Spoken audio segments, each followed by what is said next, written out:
Hello, I am just some ghoul, and this is my channel, and today I'm going to talk about how my anxiety affected me while I traveled around Japan. I will obviously preface this video by saying that anxiety affects everyone differently, individually. How I react to something won't be how you react to something, even if we both have anxiety over the same general kinds of things. So take this story time with a little bit of salt. I won't be going over the flight anxiety of traveling internationally. That's just not great, no matter where I went, and the other passengers sure didn't help the situation, but I'm here to talk about Japan specifically. For some of you that know me kind of well, and the amount of uh, feels that I get about things and overwhelm. You might be wondering, how did I handle being in such a populated city environment when big buildings give me claustrophobia and lots of people give me existential dread? And I just generally have anxiety functioning in new environments. So, you know, how did that go for me?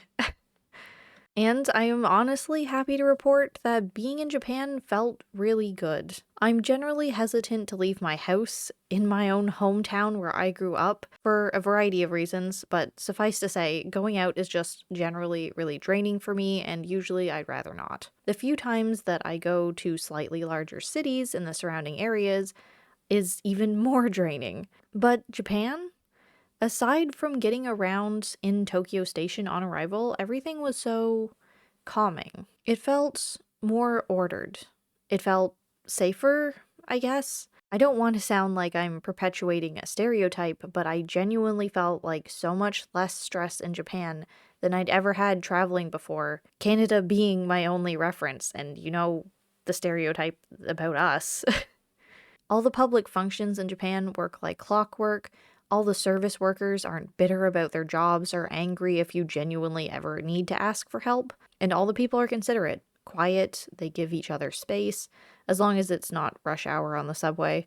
I was never afraid that someone was going to, harm me for absolutely no reason. Like, I'll get hit by a car when I'm crossing the street when it's my turn to walk. When they do honk in Japan, it's more to, acknowledge each other, not because they're full of road rage. The functionality of Japan counteracted all the anxiety I usually get in big cities, surrounded by lots of other people. My partner was concerned for my well-being going to Japan, us both being very aware of the population density. He's taken me to Toronto before, and I had a panic attack from overstimulation. I didn't vibe well there. And I wasn't acknowledging it because I wasn't being triggered, but at the end of most days, my partner would comment on how well I did going on the subway and navigating large crowds and how proud he was of me. We both kind of expected Japan to be too much for me, but it was actually totally fine. And I don't know how that might manifest in other people's anxieties, but it was really interesting and definitely worth mentioning that the whole time I was in Japan, I wasn't anxious, at least not in those ways. Social anxiety still came into play, but not quite the same as usual where I feel bad about being stupid, but I did feel like a major inconvenience sometimes. Me and my travel buddy knew some basic Japanese phrases, and he's okay at reading hiragana, but had never practiced having conversations with other people. This knowledge proved to be absolutely worthless to the both of us, because the actual use of those phrases by native Japan speakers was so quick that it was basically unrecognizable to us. My first several attempts buying things, I stumbled through even saying arigato gozaimasu, which is pretty much the only thing I had to say. But they said that phrase, and sometimes more, in a single breath. I went into stores hoping that I could at least discern the word fuguro to know when they were about to ask me if I wanted a bag, and it was just so fast that I usually blanked. I resorted to nodding more often than not because my brain couldn't work fast enough to even remember to sputter out "Daijobu desu." So yeah, my whole trip involved a lot of pointing and nodding and trying to go off context clues because any hopes I had of picking up phrases being spoken to me in the moment were totally lost. I've been a service worker. I know what it's like to blow through a phrase that you have to say 100 times a day so fast that they kind of stop being individual words. I'm just saying that if you don't actually practice Japanese, you're probably going to flounder once you get there, even if you know most of the general phrases that you should know and can say them at your own very, very slow pace, but not at the pace that everybody else is going to be using. There is no casual introduction to interacting with native Japan speakers, unfortunately.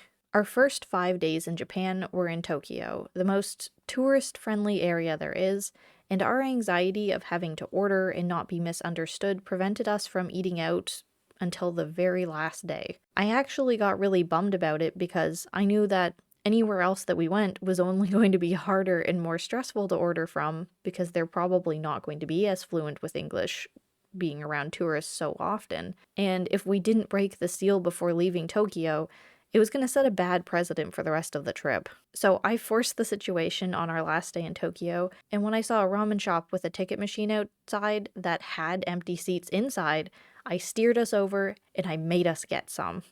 I love ticket machines, and I am so grateful that they are available in Japan. I hope that all restaurants eventually upgrade to incorporate like tablet ordering into their system. It's not necessarily that I wanted to take out the person interaction. It's that there's no room for miscommunication when you're plugging in your order, you know? In one of my previous jobs, it was the worst when we would have one of the promotion sales and I would have to ask people, do you want the pepperoni stuffed crust? And they'll be like, yes, I want a pepperoni stuffed crust. I'm like, no, do you want the pepperoni stuffed crust with pepperoni in the stuffed crust also, or just one with, or just a pepperoni stuffed crust with no pepperoni in it? And it's just a nightmare. So yeah, if you have social anxiety, if you ever get prevented from doing things because you feel like a burden, eating out in Japan might prove to be a bit of a struggle for you. We definitely ended up skipping lunches because we were usually in busy areas like Shinjuku or Akihabara around afternoon, and everywhere would be full of seating, and we were both too awkward to navigate waiting and ordering, and where to go and what to do once we did order, being in other customers' way, holding up the flow of traffic because we take too long to eat, you know, etc., etc. And unfortunately, as I talked about in another video, ordering food online wasn't always an option either. The websites for a lot of Japanese businesses, both restaurants and hotels, aren't designed to allow pickup pre-orders for foreigners, requiring either a zip code or a verified Japanese phone number. That said, don't worry because Uber Eats is a pretty big thing there, if online ordering is a crutch that you feel like you're going to need. We definitely leaned on it a few times. The caveat to that, though, is that relying on Uber Eats does narrow down your selection. All the best, most authentic options probably aren't on there. Ordering in person gave me the sweats no matter when or where we ordered, but I do hope to ease your mind by saying that the staff in Japan, everywhere, they were always so nice and so patient.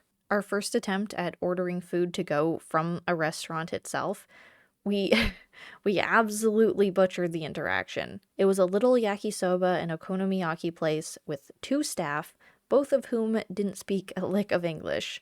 We didn't have a problem picking our food so much as organizing a pickup time after the fact. As it turns out, Google Translate seemed a lot better at translating Japanese to English than from English to Japanese. But anyway, the situation devolved into passing our phone app around to confirm everything. Of course, this would have been way easier if we called them to arrange a pickup, but for that, we clearly weren't fluent enough to hold a conversation, and also didn't have a phone for calling, so the point is, if this situation were flipped, if we went into a North American restaurant and couldn't speak the primary language, we would not be met with the same level of kindness as we were in Japan. In North America, the workers would certainly be annoyed, if not downright hostile to us, so I cannot stress enough just how accommodating Japan service workers were. Even if you are anxious and worried about being an inconvenience, the general mentality over there is to want to provide the best service that they can. They're not looking at you like a burden ruining their entire day. They're just sincerely trying to get you what you want. It's a pity there's no tipping culture in Japan because everywhere that I ate, I really, really wanted to.